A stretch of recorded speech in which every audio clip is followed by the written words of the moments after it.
আজ এই প্রথমবার আমি এরকম পাঞ্জাবির ওপর পুরো পেইন্ট করেছি।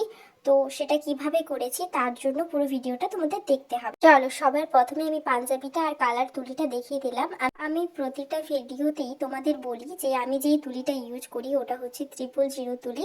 তো তোমরা বারবার আবার জানতে চাও, তার জন্য আরো একবার বলে দিলাম। ফেব্রিকা আর অ্যাক্রিলিক কালার এই দুটোই ইউজ করেই কিন্তু করা যায়, কিন্তু আমি এখানে আজকে ফেব্রিকা ইউজ করিনি। আমি এখানে অ্যাক্রিলিক কালারটা ইউজ করেছি, অ্যাক্রিলিকের রেড কালারটা। এটা দিয়ে পুরো পাঞ্জাবির ডিজাইনটা বানাবো।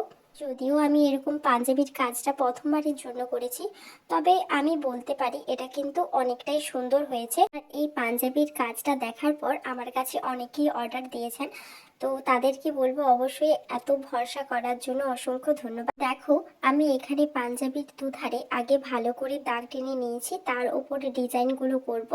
কেননা আমি এখানে ফার্স্ট বারের জন্য করছি, তার জন্য ঠিকঠাক যাতে হয় তার জন্য কিন্তু আগে থেকে হালকা করে পেন্সিল দিয়ে জাস্ট সরু করে একটা লাইন দিয়ে রেখে দিয়েছিলাম, তার উপর থেকে ফেব্রিকের দাগগুলো টেনেছি।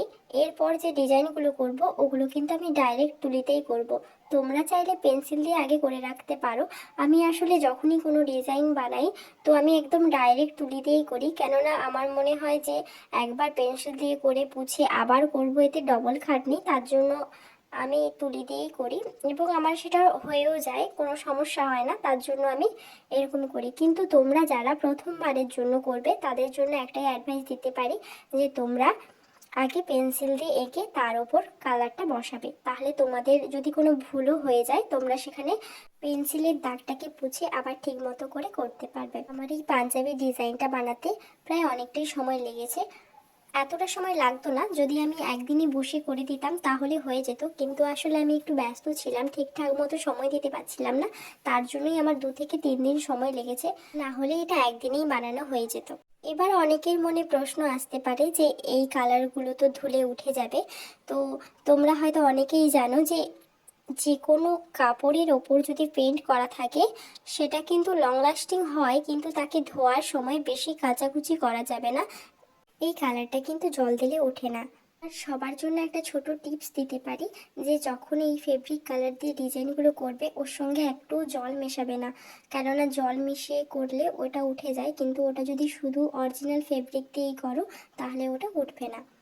যেহেতু এটা শুধুমাত্র ফেব্রিক দিয়ে ডিজাইনটা করেছিলাম, তার জন্য বারবার তুলিগুলো শুকিয়ে যাচ্ছে আর বারবার কালারটা নিয়ে আমাকে ডিজাইনটা করতে হচ্ছে। এবার দেখো, আমি পাঞ্জাবির এক সাইডে ওপরের বর্ডারে যে ডিজাইনটা দিয়েছি তার উল্টো সাইডে ঠিক সেম ডিজাইনটা রেখে তার উপর আলাদা ডিজাইন দিয়ে ওটা ফিল আপ করবো। এই ডিজাইনগুলো সম্পূর্ণ নিজের আইডিয়াতেই করেছি, আমার ঠিক যেমন যেমন ভালো লেগেছে বা যেমন যেমন মনে হয়েছে ঠিক সেখানে তেমনটাই এঁকেছি। তোমাদের মনে আরেকটা প্রশ্ন আসতেই পারে যে এই ফেব্রিক কালার আর অ্যাক্রিলিক কালারের মধ্যে পার্থক্য কী।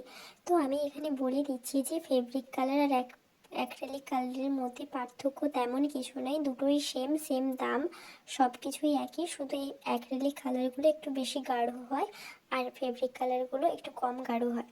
যেহেতু এটা একটা পাঞ্জাবি আর এর ওপর ডিজাইন হচ্ছে তাই খুব সাবধানে করতে হবে, কেননা কালার পড়ে গেলে কিন্তু পুরো পাঞ্জাবিটাই নষ্ট হয়ে যাবে। আর যাদের যদি কখনো কালার পড়ে যায় তাদের উদ্দেশ্যে একটা কথাই বলবো, যদি কম পড়ে তাহলে ওই জায়গাটাতে একটা ডিজাইন দিয়ে ভরিয়ে দেবে, তাহলে আর বোঝা যাবে না যে কালারটা পড়েছিল বলে। এই পাঞ্জাবিটা বানাচ্ছি আমি আমার ভাইয়ের জন্য, এবং এটা যখন পুরোপুরি রেডি হয়ে যায় ও তো দেখে খুবই খুশি, ওর তো খুবই পছন্দ হয়েছে। আর তোমরা যদি কেউ এরকম পাঞ্জাবি নিতে চাও হাতের কাজ করা, তাহলে আমার সঙ্গে অবশ্যই যোগাযোগ করো। তোমাদের বাজেটের মধ্যেই এরকম একটা সুন্দর পাঞ্জাবি ডিজাইন পেয়ে যাবে। এই পাঞ্জাবি ডিজাইনটা আমি আগে তোমাদের পার্টে পার্টে ছোট ছোট ভিডিওতে শেয়ার করেছি, তোমরা হয়তো অবশ্যই সেখানে দেখেছো।